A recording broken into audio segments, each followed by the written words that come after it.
yarre malach. To ma biro sama weche ma Africa, joma tindo, go joma go wala matindo tindo miluongo ni small and medium enterprises, ni kod midhiero mopogore opogore. Ma biro Joy sama summit ni biro sama koro digitization bende bedo ni koro en a tool, a trade facilitation tool ma nyaka bed embrace. Tieni en gima nyaka jogo duto mago wala nyaka koro ti godo. To ma be biro sama Kenya be koro nose devolve structure mare. Omiyo an aneno ni COMESA summit madhi mbele na dala mar Nairobi, e boma ma Nairobi ni en gima nigi kony malich.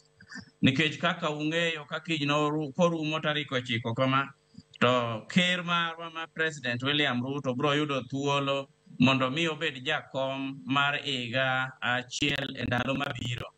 To ma dhi miyo Kenya lwasi maber mondo mi president oti gi sano mondo mi o influence gimoluongo ni trade policy influence e region ka kuom pinje 21. To kata gi pinje 21 kende onyalo yaro bade malach.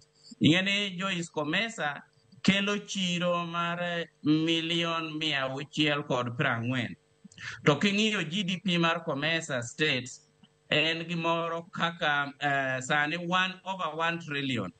Ng'eni ma king'iyo gi GDP marwa to gi market manie East Africa alone, to kendo ma biro sama ber ma president marwa be kode ma bedo ene jakom mar East Africa community ma be nigi over 300 million ka koro nyo wariwo Somalia ka Ethiopia be biro ka.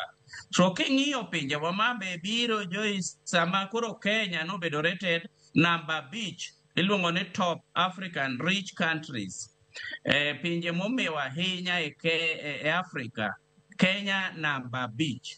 Mano king'iyo kwang'iyo the part of West Africa, wang'iyo Nigeria, South Africa makoro antiere ni, ichak ing'iyo Egypt malo kucho, ing'iyo Mauritius, ing'iyo Kenya.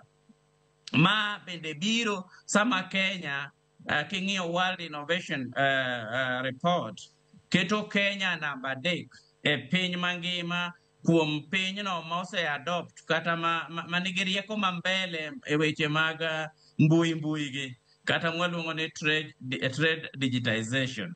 Koro mi aneno ni summit mobiro e dala boma ma Nairobi ni oyawo wang'wa malach momiyo giketo gimoro theme magiluongo ni deepening digitization ma kawang'iyo weche mag supply chains te across for inclusive growth. Tenani ere kaka wanyalo rwako rieko kata medo rieko malach mondo mi oting ohala joma tindo kata manie diere, mondo mi oti kod tools kata migepe machalo ma kaka mbui gi makoro inyalo bedo kata ka in Nyandarua tiyawo wandi to isetimo gik miluongo ni value addition, tieni medo bise kata ndhadhu mago gik migole puodho tinyalo keto e mbui. Moko chuno ne nyaka idhi e TV kaka koro Ramogi kama, moko chuno ni nyaka ikete gazet. Koro ng'at mani Zambia kucho ng'iyo kaka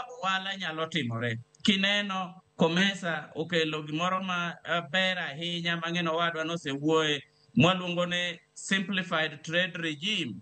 Tiende king'iyo kaka Kenya nyocha Somalia nodonjo East Africa, to kendo Somalia ochako donjo e COMESA ka.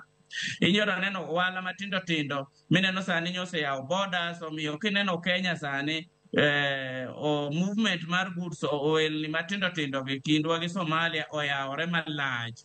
Kendo one border stop shop king'iyo kuonde ma border stop shop kaka magwa, king'iyo Ethiopia kucho, Egypt ka, Rwanda ka, Burundi, Uganda, to gi pinje mamoko mag member states moluorwa, imiyo through one border stop shop mane jogi ne migawo mar Kenya Revenue Authority to gi migepe ma private sectors ma be ng'iyo weche mag ohala gini no support moyawo.